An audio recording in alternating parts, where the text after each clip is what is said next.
and ladies, attention.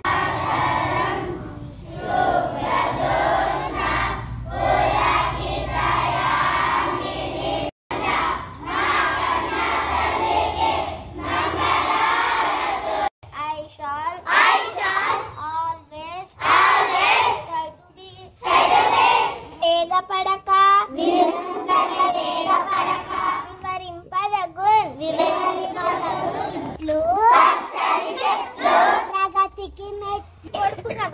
అడవిలో పుట్టింది అడవిలో పెరిగింది మా ఇంటికి వచ్చింది మహాలక్ష్మి అయింది. తెలుగు నక్షత్రాలు 27 అశ్విని వారాని ప్రతి మూడో శనివారం స్వర్ణంగా చెప్పండి.